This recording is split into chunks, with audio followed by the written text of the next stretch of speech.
Il était une fois dans les rues poussiéreuses de Sokoto, une ville du nord du Nigeria. On raconte l'histoire d'Amina, une femme d'une beauté envoûtante dont les deux maris ont mystérieusement disparu. Certains disent qu'elle est une sorcière capable de faire disparaître les hommes sans laisser de traces. D'autres pensent qu'elle est simplement victime d'une terrible malédiction. Tout commence en 1980 dans les bidonvilles de Cotonou, au Bénin. Amina, alors âgée de 20 ans, est la fille d'un pêcheur pauvre. Elle vit dans une cabane en tôle avec ses 7 frères et sœurs. Sa seule richesse est sa beauté stupéfiante qui ne laisse personne indifférent. Grande, la peau couleur d'ébène et des yeux de braise, Amina rêve d'échapper à sa condition misérable.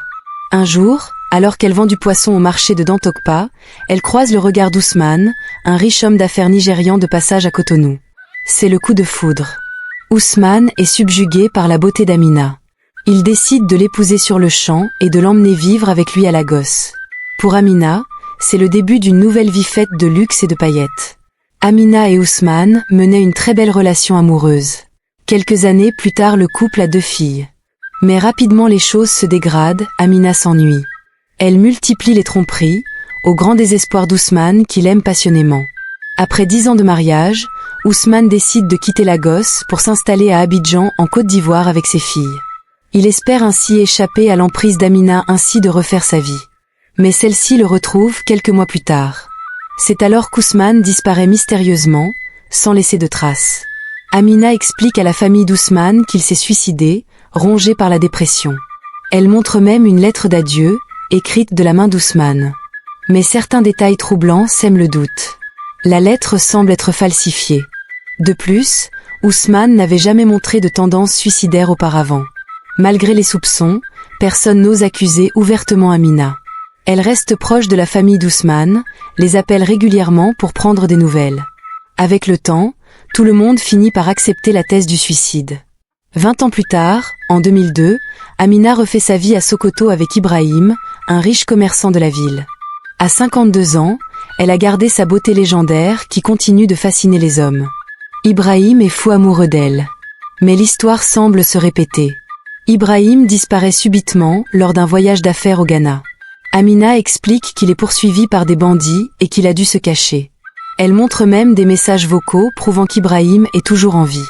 Pendant 5 ans, Amina rassure la famille d'Ibrahim, affirmant qu'il va bien mais qu'il ne peut pas revenir pour le moment. Elle vend peu à peu tous les biens d'Ibrahim, prétextant qu'il a besoin d'argent pour rembourser ses dettes. C'est alors qu'un détail va faire basculer l'enquête.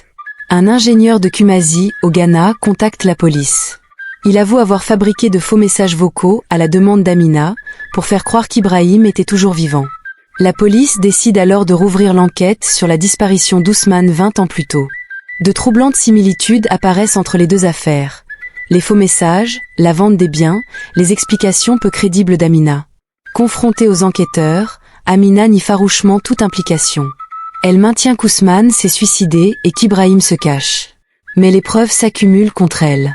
Des documents montrent qu'elle a acheté plusieurs propriétés au Bénin après la disparition d'Ibrahim. Malgré tout, aucun corps n'est retrouvé. Sans preuve formelle, la justice ne peut pas condamner Amina. Elle est libérée sous contrôle judiciaire en attendant son procès. C'est alors qu'une femme nommée Aïcha contacte la police.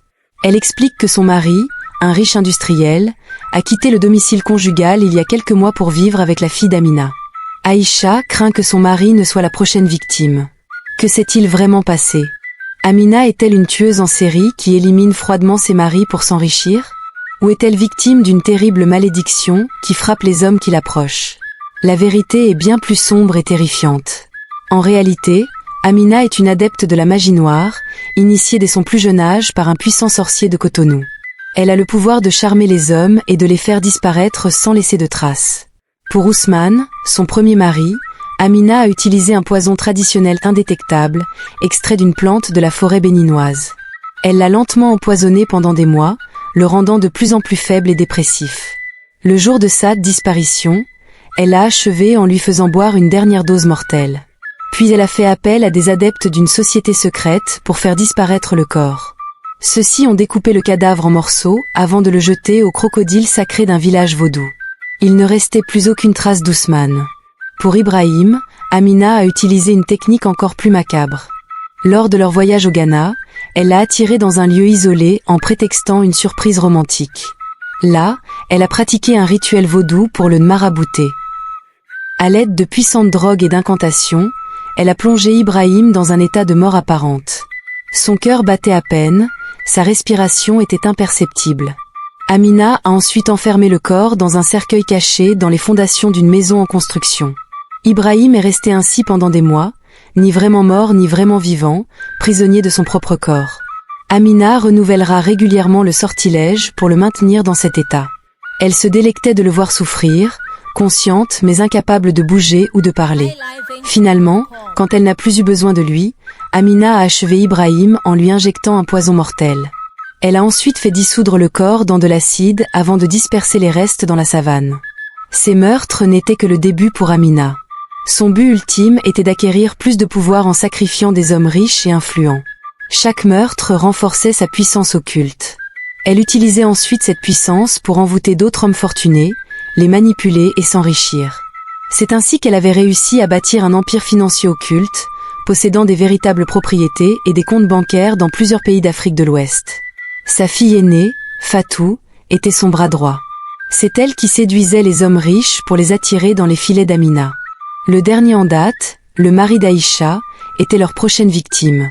Amina prévoyait de l'éliminer lors d'un voyage au Togo, en utilisant un nouveau rituel encore plus puissant. Mais la police a commencé à accumuler des preuves contre elle. Des témoins l'avaient vue pratiquer des rituels étranges. On avait retrouvé chez elle des objets liés à la magie noire, fétiches, ossements humains, fioles de potions magiques. Sentant le danger, Amina décide de fuir. Elle contacta ses complices de la société secrète pour organiser son évasion. Un plan machiavélique fut mis au point. La nuit venue, alors que les policiers surveillaient sa maison s'explose contre toute attente. Un incendie se déclare, ravageant rapidement toute la demeure. Les pompiers mirent des heures à maîtriser les flammes. Dans les déclins, on retrouva un corps carbonisé, impossible à identifier. Tout portait à croire qu'Amina avait péri dans l'incendie. L'affaire semblait close. Mais ce n'était qu'une mise en scène. En réalité, Amina s'était échappée par un passage secret, pendant que ses complices mettaient le feu à la maison. Le corps calciné était celui d'une pauvre mendiante kidnappée pour l'occasion. Amina disparut dans la nature, prête à recommencer ailleurs. On raconte qu'elle se cache aujourd'hui quelque part au Libéria ou en Sierra Leone. Le mythe d'Amina continue de fasciner et d'effrayer. Certains la voient comme l'incarnation du mal absolu, une sorcière démoniaque assoiffée de sang et de pouvoir. D'autres pensent qu'elle est elle-même victime de forces occultes qui la dépassent. Dans les rues de Sokoto, on murmure son nom avec crainte. Les mères mettent en garde leurs filles contre les dangers de la sorcellerie. Les hommes se méfient des femmes trop belles, de peur de tomber sous l'emprise d'une nouvelle Amina. L'affaire a relancé les débats sur la persistance des pratiques occultes en Afrique de l'Ouest. Malgré la modernisation des sociétés, la croyance en la magie noire reste très présente. De nombreux dirigeants et hommes d'affaires ont recours aux services de marabouts et de féticheurs. Des associations luttent pour sensibiliser la population aux dangers de ces pratiques. Elles dénoncent les charlatans qui exploitent la crédulité des gens. Mais la frontière est parfois floue entre tradition et superstition. L'histoire d'Amina pose aussi la question de la place des femmes dans ces sociétés patriarcales. Certains y voient le parcours d'une femme prête à tout pour s'émanciper d'un système qui l'opprime. D'autres dénoncent au contraire l'utilisation de la séduction comme arme de manipulation. Quoi qu'il en soit, l'affaire Amina continue de hanter l'imaginaire collectif. Elle est devenue une véritable légende urbaine, sans cesse enrichie de nouveaux détails macabres. On raconte qu'Amina aurait fait d'autres victimes, qu'elle possédait des pouvoirs surnaturels comme l'invisibilité ou la métamorphose. Certains affirment l'avoir aperçue récemment à Monrovia ou à Freetown. D'autres jurent qu'elle rôde encore dans les rues de Sokoto la nuit, à la recherche de nouvelles proies. La vérité sur Amina reste sans doute à jamais un mystère. Mais son histoire continue de fasciner et d'épouvanter, d'incarner des peurs ancestrales et des croyances occultes qui persistent en Afrique de l'Ouest. Elle est devenue un symbole ambivalent, à la fois objet de terreur et de fascination morbide. Désormais, quand le soleil se couche sur Sokoto, les habitants ferment soigneusement leurs portes. Les hommes évitent de sortir seuls la nuit. Et tous guettent avec angoisse l'apparition d'une belle inconnue au regard envoûtant. Abonnez-vous si vous avez aimé l'histoire.